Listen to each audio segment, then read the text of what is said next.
चंदनपुर नामक गांव में मदन नाम का एक किसान रहता था। गांव में मदन की थोड़ी सी जमीन थी जिस पर वह खूब मेहनत करता था।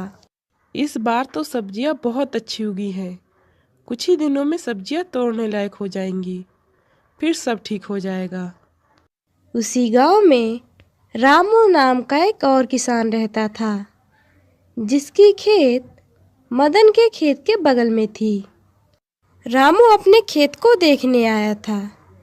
तभी वह मदन की खेती को देखकर बोलता है, अरे ये मदन के खेतों में सब्जियां तो तोड़ने वाली हो गई हैं और मेरे खेतों में तो अभी तक फूल भी नहीं आए। अरे आखिर ये ऐसा क्या करता है जो इतनी जल्दी इसकी फसल तैयार भी हो गई है। तभी मौसम बहुत खराब हो जाता है और बारिश होने लगती है। तभी अंधेरे में रामू अपने खेतों में जाता है और अपने खेत में जमे हुए सारा पानी मदन के खेत में छोड़ देता है। अब देखता हूँ पानी से भरे हुए खेतों में अब कैसे सब्जियां उगती हैं। सुबह जब बारिश बंद होती है तब रामू के खेत का पानी मदन के खेतों में भी भरा हुआ था। मदन की सारी सब्जियां पानी में डूबी हुई थीं। हे भगवान, ये सब क्या हो गया? मेरे खेतों में इतना सारा पानी, अब मेरा क्या होगा? मदन अपना सिर पकड़कर अपने खेत में बैठकर रोने लगता है। तभी वहां पर रामू आता है। देखो ना रामू भैया, ये सब क्या हो गया? सोचा था इस बार फसल अच्छी आई है तो सब ठीक हो जाएगा, लेकिन अब की बार भी सब कुछ बर्बाद हो गया। अरे दोस्त, रोना बंद करो। भगवान को शायद यही मंजूर था। अब क्या कर सकते हैं। अब लगता है मुझे शहर जाकर कोई नौकरी कर लेनी चाहिए। अब यहाँ खेती करने से मुझे कुछ नहीं मिलेगा। अच्छा, जब तेरा मन यही कह रहा है तो तू यही कर ले। वैसे भी जमीन का क्या है, वो तो यहीं रहेगी, उसे मैं देख लूँगा। फिर अगली सुबह मदन थोड़ा सा खाना लेकर शहर की ओर निकल पड़ा। रास्ते में उसे एक बहुत बड़ा जंगल पार करना था। कितनी देर से चल रहा हूँ, ये जंगल तो खत्म ही नहीं हो रहा। एक काम करता हूँ, थोड़ी देर बैठकर आराम कर लेता हूँ, फिर चलूँगा। मदन एक पेड़ के नीचे बैठ जाता है और साथ लाया हुआ खाना खाने लगता है। तभी उसकी नज़र अपने पास झाड़ियों पर पड़ती है जहाँ पर एक बहुत ही सुंदर मिर्च का पौधा उगा हुआ था। ये देखो तो जरा, हम अपने खेतों में मिर्च का पौधा उगाने के लिए कितनी मेहनत करते हैं, फिर भी उन्हें कभी जानवर नष्ट कर देते हैं तो कभी बारिश का पानी। लेकिन देखो इसे, यहाँ तो इसकी कोई देखभाल करने वाला भी नहीं है, तब भी यह पौधा कितना सुंदर और अच्छा उगा है। मदन अपने साथ लाए हुए पानी में से थोड़ा सा पानी उस पौधे के ऊपर डाल देता है। आहा! आज मेरी प्यास बुझी। मदन यह आवाज़ सुनकर थोड़ा सा पीछे हट जाता है। डरो नहीं मेरे दोस्त, मैं एक मिर्च का जादुई पौधा हूँ। यहाँ पर मैं प्यास के मारे मरा जा रहा था। क्या क्या तुम बोल सकते हो?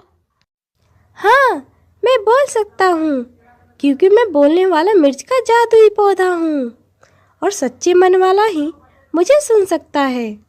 तुम मुझे अपने घर ले चलो। लेकिन मैं तो अपना घर छोड़कर शहर में नौकरी की तलाश में जा रहा हूँ, मैं तुम्हें अपने साथ नहीं ले जा सकता। अरे, मेरी बात पर एक बार विश्वास करो और मुझे अपने घर ले चलो, फिर सब ठीक हो जाएगा। ठीक है, मैं तुम्हारी बात भी मान लेता हूँ। मदन पौधे की बात मानकर उसे अपने घर ले आता है और वह उसे अपने आंगन में लगा देता है और वह उस पौधे पर पानी डालकर सोने के लिए चला जाता है। फिर अगले दिन मदन जब सोकर उठता है तो वह देखता है कि उसके मिर्ची के पेड़ पे बहुत सारे मिर्च उगे थे, जिसमें से एक लाल मिर्च भी थी। अरे, कल तक तो एक भी मिर्च नहीं थी और आज इस पेड़ पे इतनी सारी मिर्च आई है। मदन मिर्च के पेड़ के पास जाता है और एक लाल मिर्च को तोड़ लेता है। क्यों ना मैं इस मिर्च को तोड़कर इसके बीजों को अपने खेतों में बो दूं, जिससे मिर्च के बहुत सारे पौधे उगाएंगे। मदन जैसे ही उस मिर्च को बीज से तोड़ता है तब वह देखकर हैरान हो जाता है। अरे, ये क्या चमक रहा है? ये तो सोने के बीज हैं। क्या सभी मिर्च में सोने के बीज होंगे? मदन ऐसा सोचकर जैसे ही मिर्च को तोड़ने जाता है तभी वह मिर्च बोलता है, अरे रुको, तुम सभी मिर्चों को नहीं तोड़ सकते। जो मिर्च लाल होगी तुम सिर्फ उसी को तोड़ सकते हो। अगर तुम ज़्यादा लालच करोगे तो मैं एक साधारण मिर्च में बदल जाऊंगा।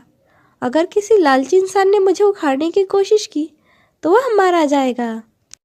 मिर्च की बात मानकर मदन सिर्फ लाल मिर्चों को ही तोड़ता और उनके बीजों को बाजार में बेचकर वह बहुत अमीर हो गया और वह अपनी जिंदगी बहुत ही खुशी खुशी जीने लगा। नीलम उठ जा, देख सुबह के 8 बज गए। इतनी ठंड में भी भला कोई इतनी सुबह उठता है क्या? हे राम, क्या होगा इस लड़की का? इतनी बड़ी हो गई है पर आज भी मुझे ही उठाना पड़ता है इसे। अभी तो तू मायके में है तो कोई बात नहीं, लेकिन जब तू ससुराल जाएगी तब तेरी सास तुझे सुबह सुबह ही उठा देगी। मायके में तो तेरे हर काम के लिए तेरी माँ बैठी है, लेकिन ससुराल जाकर सारा काम तुझे ही करना होगा।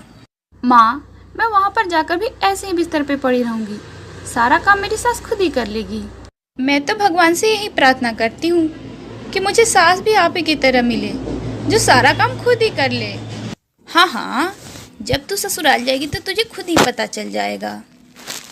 नीलम गहरी नींद में सोकर इन सब सपनों में खोई हुई होती है। तभी उसका पति उसे आवाज देता है, नीलम, ओ नीलम, अरे अब कितना देर तक सोगी यार? जानती हो ना मम्मी को चाय समय पे चाहिए होता है। सूरज, सोने दो ना मुझे। देख रहे हो ठंड कितनी है, मुझे एक रजाई और उड़ा दो। नीलम, ठंड तो ऐसे 4-5 महीने तक रहेगी। इसका मतलब ये नहीं है कि तुम ऐसे ही आलस में पड़ी रहो। वैसे भी माँ अब मंदिर से आती ही होगी। चलो अब जल्दी उठ जाओ। सूरज के इतना कहने पर नीलम तब भी नहीं उठती। तभी उसकी सास की आवाज़ उसके कानों में पड़ती है और नई नवेली दुल्हन नीलम झट से उठकर खड़ी हो जाती है और रसोई में जाकर चाय बनाने लगती है और कुछ ही देर में चाय बनाकर अपनी सास को देते हुए कहती है, ये लीजिए माँ जी, गर्मा गर्म चाय। इतनी देर कैसे लगा दी चाय बनाने में? अभी तक सो रही थी क्या? माँ जी क्या करूँ, ठंडी इतनी पड़ रही है कि बिस्तर से उठने का मन ही नहीं करता और कोई भी काम टाइम पर हो ही नहीं पाता। अपनी ये सभी दिक्कतें मुझे मत बता, काम तो सभी सही टाइम पर ही होना चाहिए। मेरे घर के जो नियम हैं वो कभी नहीं बदलेंगे।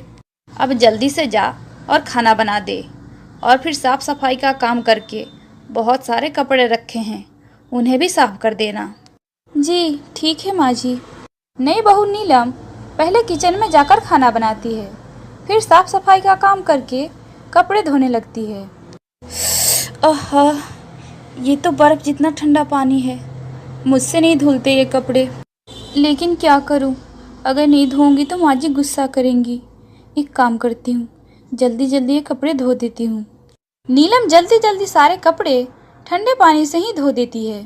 कपड़े धोने के बाद नीलम अपने पति के पास जाती है और उससे बोलती है, सूरज मेरे लिए गीज़र ले आओ ना, ये ठंड झेलना मेरे बस की बात नहीं है। आप प्लीज़ मेरे लिए गीज़र ले आ दो। वो क्या है ना, मुझे घर के कामकाज करने की आदत नहीं है। मायके में मेरे सारे काम मेरी माँ ही करती थी। जानता हूँ नीलम कि तुम्हारी पहली सर्दी है, चिंता मत करो, मैं कल ही तुम्हारे लिए एक हीटर ले आऊँगा। तभी वहाँ पर शकुंतला आ जाती है और कहती है, कोई ज़रूरत नहीं है बिजली का बिल बढ़ाने की। बहू तू लकड़ियाँ जला ले, हम भी तो हर साल उसी से काम चलाते हैं। अरे सर्दियाँ ही तो होती हैं जिसमें हम बिजली बचा सकते हैं। बेचारे नीलम का मन उदास हो जाता है। तभी बाहर से सब्जी वाले की आवाज़ आती है, साग ले लो, गोभी ले लो। शकुंतला सब्जी लेने के लिए बाहर जाने लगती है। तभी पीछे से नीलम भी आ जाती है। माँ जी सरसों का साग ले लीजिए। मक्के की रोटी के साथ खाने का मेरा बड़ा ही दिल कर रहा है। आपको पता है, सर्दियों में मेरी माँ हर तीसरे दिन बनाया करती थी। हाँ हाँ, रुक जरा। ऐ सब्जी वाले, ये साग कैसे दे रहे हैं? 50 रुपए किलो है माँ जी, ले लीजिए। इतना महंगा? ना बाबा ना। अच्छा, ये मूली के पत्ते कैसे दे रहे हो? मूली के पत्ते ये तो 10 रुपए किलो है माँ जी। अच्छा, एक काम कर, तू इसी में से 1 किलो तौल दे। ले बहू, तू इसे ही बना दे। ये भी तो साग की तरह ही बनता है और सेहत के लिए भी फायदेमंद है। इसी तरह कुछ दिन बीत जाते हैं और एक दिन नीलम अपनी सास से, माँ जी, मेरे पास बस 2 ही स्वेटर हैं। एक को धुलती हूँ तो दूसरे को पहनती हूँ। मुझे 2 स्वेटर दिलवा दीजिए ना। अरे बहू, 2 स्वेटर भी बहुत है। वैसे भी दिल्ली में 2 महीने से ज़्यादा सर्दी थोड़ी पड़ती है। और अगर फिर भी तुझे चाहिए तो रुक, ये ले मेरी शॉल ले ले। 6 साल हो गए इसे लिए हुए, पर अभी भी क्या चमकती है, देख तो। हद हो गई है कंजूसी की भी। ससुराल में ये मेरी पहली सर्दी है और ये लोग ऐसा कर रहे हैं। नीलम उदास होकर वहाँ से चली जाती है। आखिर में ठंडे पानी से घर का सारा काम करने पर नीलम को ठंडी लग जाती है और उसकी तबीयत खराब हो जाती है। लेकिन बीमार होने के बाद भी वह घर का सारा काम अकेले ही करती है। लेकिन आखिर में जब पानी सर के ऊपर चला जाता है तो वो रोते हुए अपनी माँ को सारी बातें बताती है। शाम को नीलम की माँ उसके ससुराल आती हैं। अरे बहन जी, ये सब क्या है? मैंने अपनी बेटी का हाथ इस घर में इसलिए दिया था ताकि आप लोग उसे खुश रखेंगे, लेकिन यहाँ तो एक एक चीज़ के लिए मेरी बेटी को तरसना पड़ रहा है। अरे मेरी बेटी का ससुराल में पहली सर्दी है और उसके साथ ऐसा हो रहा है। जिस लड़की ने अपने मायके में सर्दियों में एक भी काम नहीं किया, वो आज आप सभी के सारे काम कर रही है, फिर भी उसकी कोई सुनवाई नहीं है। अरे माँ, ये सब मैं क्या सुन रहा हूँ? आपकी कंजूसी की वजह से देखिए आज मेरी बीवी का क्या हाल है। अरे इतना भी बचत करके क्या करना माँ। अरे माँ, जब मेरी बीवी का पहली सर्दी में ही ऐसा हाल है तो आने वाले सर्दियों में उसका क्या हाल होगा। सभी की बातें सुनने के बाद शकुंतला को अपनी गलती का एहसास होता है और वह अपनी बहू से माफ़ी मांगते हुए कहती है, अरे मुझे माफ़ कर दे बहू, मैं तो तेरे लिए ही बचत करके तेरे भविष्य के बारे में ही सोच रही थी, लेकिन अब मुझे मेरी गलती का एहसास हो चुका है। अब मैं अपनी बहू को किसी भी चीज़ की कमी नहीं होने दूंगी। जिसके बाद शकुंतला अपने घर में अपनी बहू को हीटर और गीज़र का इस्तेमाल करने देती है। साथ ही वो अपनी बहू को 2-2 नए-नए स्वेटर भी खरीद कर देती है। साथ ही शकुंतला अपने घर में सर्दियों में काम करने के लिए अपने घर में नौकर भी रख लेती है और साथ ही खाना बनाने में नीलम की मदद भी करती है। इस तरह वो दोनों सास बहू खुशी खुशी रहने लगते हैं। ये कहानी है एक ऐसी लड़की की जो देखने में तो साधारण थी, लेकिन उसमें कुछ तो था जिससे पूरा गांव परेशान था। तो चलिए देखते हैं कि आखिर उसमें ऐसा क्या था। कुंती रात को अपने कमरे में सोई हुई थी। उसका कमरा घर के दूसरे माले पर था। वह खिड़की की तरफ मुंह करके आराम से सोई हुई थी। अचानक उसकी नींद खुल गई। उसने देखा कि पड़ोस की विमला की नई बहू खिड़की से झांक रही है। अरे कौन है खिड़की के पास? कोमल है क्या? खिड़की के पास से तुरंत ही कोमल का चेहरा हट गया। अरे कौन था खिड़की के पास? कोमल थी क्या? लेकिन कुंती किसी को देख नहीं पाई। वह खिड़की से इधर उधर चारों तरफ देखने लगी, लेकिन उसे कुछ भी दिखाई नहीं दिया। आखिर खिड़की के पास कौन था? यही सोच सोचकर कुंती को रात भर नींद नहीं आई। वह रात भर जगी रही। सुबह होते ही वह बिमला के घर पर गई। अरे कुंती बहन, इतनी सुबह सुबह? अरे घर पर चीनी या चाय पत्ती खत्म हो गई क्या? अरे आओ। अरे नहीं बिमला बहन, चाय पत्ती चीनी खत्म नहीं हुआ है। मैं तो तुम्हारी नई बहू से मिलने आई हूँ। कहाँ है? बुलाओ तो जरा उसे। अरे ओ कोमल बहू, बाहर तो आओ। देखो तुमसे मिलने के लिए कुंती चाची आई हैं। कोमल आंखें रगड़ते हुए बाहर आई। अरे क्या बात है कौशल्या चाची, इतनी सुबह सुबह? मैं तो अभी सो रही थी। हाँ, रात को देर तक लोगों के कमरों में झांकोगी तो देर तक तो सोना ही पड़ेगा ना। दूसरों के कमरे में झांकना, ये आप क्या कह रही हैं चाची? अरे कुंती बहन, कैसी बातें कर रही हो? तुम मेरी नई बहू पर इल्जाम लगा रही हो। मैं तेरी बहू पे कोई इल्जाम नहीं लगा रही हूँ, बल्कि मैंने अपने खिड़की के बाहर 3 दिन से इसका चेहरा देखा है और मैंने साफ साफ देखा है कि वह तुम्हारी बहू कोमल ही थी। क्या? आपके कमरे के बाहर? लेकिन आपका कमरा तो दूसरे माले पर है। वही तो, तू ही सोच कुंती, वहाँ क्या मेरी बहू उड़कर जाएगी या फिर मैं अपने पैर जादू से लंबे कर लूंगी? चाची जी, आप कैसी कैसी बातें कर रही हैं? सास बहू की ऐसी बातें सुनकर कुंती बिल्कुल चुप हो गई। कुंती को चुप देखकर बिमला बोली, कुंती, तुम सो रही थी, इसलिए तुमने सपना देखा होगा। जाओ घर जाओ और जाकर चाय पी लो, दिमाग तुम्हारा बिल्कुल शांत हो जाएगा। अरे नहीं नहीं माँ जी, आप दोनों बैठकर बातें कीजिए, तब तक मैं आप दोनों के लिए चाय बनाकर लाती हूँ। कुंती के मन में एक ही बात चल रही थी। उसने अपनी खिड़की के बाहर कोमल को ही देखा था। कोमल की शादी को बस 2 ही हफ्ते हुए हैं। उसने बिमला के बेटे सूरज से लव मैरिज की थी, लेकिन शादी से 1 महीना पहले ही उन दोनों की मुलाकात हुई थी और दोनों में प्यार हो गया और उसके बाद उन्होंने शादी कर ली। शादी करके कोमल जब इस घर में आई थी तभी कुंती को कुछ अच्छा नहीं लगा था। कोमल के चेहरे पर एक अलग ही चतुराई था। इस लड़की को देखकर मुझे कुछ अच्छा नहीं लग रहा है। पता नहीं मुझे ऐसा क्यों लग रहा है कि मैंने इसे पहले भी कहीं देखा है, लेकिन कहाँ देखा है या मुझे कुछ ठीक से याद नहीं आ रहा। कुंती के मन में एक शक था, लेकिन खैर कुछ दिन तो ठीक ठाक बीत गए। लेकिन एक रात कुंती जब अपने कमरे में सोई हुई थी तभी उसने खिड़की के बाहर कोमल का चेहरा देखा। वह डर तो गई, लेकिन वह सपने में है यही सोचकर वह सो गई। इसी तरह लगातार 3 दिन तक कुंती ने अपने घर के बाहर कोमल का चेहरा देखा। जब वे ये बात कहने के लिए बिमला के घर पर गई तब वह सास बहू ने इस बात को मजाक में उड़ा दिया। उनकी जगह पर अगर कोई और भी होता तो वह भी इस बात को ऐसे ही मजाक में उड़ा देता, लेकिन कुंती के मन में इस बात को लेकर एक अलग ही डर बैठ गया था। चाहे कुछ भी हो जाए, लेकिन मैं इस बात का पता लगा कर रहूंगी, तभी जाकर मुझे चैन की नींद आएगी। कुंती अपने घर पर अकेले ही रहती थी। उसके पति का देहांत 5 साल पहले हो गया था। कुंती की कोई संतान नहीं थी। वह घर में अकेले ही रहती थी। कुंती के घर में 4-5 लाख रुपए कैश और उसके जेवर ऐसे ही पड़े रहते थे, लेकिन उससे पहले ऐसा कभी भी उसे डर नहीं लगा था। वह अपने खिड़की की तरफ मुंह करके अपने बिस्तर पर बैठी रही, लेकिन आज रात उसने ऐसा कुछ भी नहीं देखा।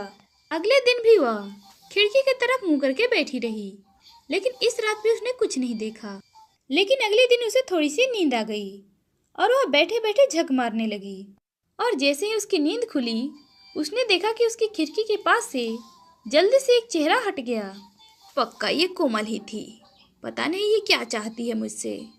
इसे मैंने कहीं ना कहीं तो देखा है, लेकिन कहाँ देखा है मुझे कुछ याद क्यों नहीं आ रहा। उस रात भी कुंती को नींद नहीं आई। वह सुबह सुबह चाय लेकर टीवी के सामने बैठ गई। मैं थोड़ा न्यूज देख लेती हूँ, दिमाग में बस कोमल ही कोमल घूम रही है। फिर कुंती ने न्यूज चैनल ओपन किया। वह न्यूज देखते ही चौंक गई। बुजुर्ग आदमी और औरतें सावधान हो जाएं, क्योंकि आपके घर में भी डकैती हो सकती है। हमें अभी तक डाकू के चेहरे का पता नहीं चला है, लेकिन हमें इतना पता है कि वह आदमी नहीं बल्कि औरत है। यह खासकर अमीर अकेली बूढ़ी औरतों को ही अपना टारगेट बनाती है। और एक अजीब बात पता चली है कि यह अपना पैर जादुई शक्तियों से 10 फुट लंबा भी कर सकती है। यह सब ये कैसे करती है ये हमें नहीं पता, लेकिन यह जिस भी घर को टारगेट बनाती है उस घर में ये अलग अलग रूप लेकर जाती है। कभी सेल्स गर्ल, कभी नौकरानी और कभी कभी तो ये उस घर के लड़के से भी शादी कर लेती है। यह बात सुनते ही कुंती के रोंगटे खड़े हो गए। अरे मुझे याद आ गया, अभी 2 महीने पहले ही तो वो लड़की आई थी मुझसे काम मांगने के लिए, लेकिन मैंने उसे भगा दिया। वह लड़की कोमल ही तो थी, इसीलिए मुझे उसका चेहरा कुछ जाना पहचाना सा लग रहा था। सत्यानाश, यहाँ उसकी दाल नहीं गली तो उसने बिमला के बेटे को पकड़कर उससे शादी कर लिया ताकि वो मेरे घर के आसपास रह सके। मुझे अभी पुलिस स्टेशन जाना होगा। यह सोचकर कुंती पुलिस स्टेशन गई और वहां जाकर पुलिस को सारी बातें बताई। पुलिस वाले साधारण ड्रेस में आकर कुंती के घर के आसपास छिप गए। तभी रात होने पर कोमल कुंती के घर के बाहर आई और जादुई शक्तियों से अपना पैर लंबा कर लिया। यह देखकर तो पुलिस वालों के होश ही उड़ गए। वह जल्दी से कोमल के पास आए और उसके पैर को जंजीरों से बांध दिया। अरे अब क्या होगा रे तेरा, लंबे पैरों वाली डायन, चल थाने चल। मैंने कुछ भी नहीं किया, छोड़ दो मुझे, छोड़ दो। तभी कुंती अपने कमरे से नीचे आई। अरे सर, मुझे इस पर पहले से ही शक था। ले जाइए सर, इसे थाने ले जाइए। न जाने इसने कितने मासूम लोगों को लूटा होगा। जिसके बाद पुलिस कोमल को पकड़कर अपने साथ थाने ले जाती है। इसके बाद से लंबे पैरों वाली कभी किसी को लूट नहीं पाई। उसे पूरी जिंदगी ही जेल में सड़ना पड़ा। जिसके बाद से बुजुर्ग आदमी और औरतें अपने घर में खुशी खुशी रहने लगे।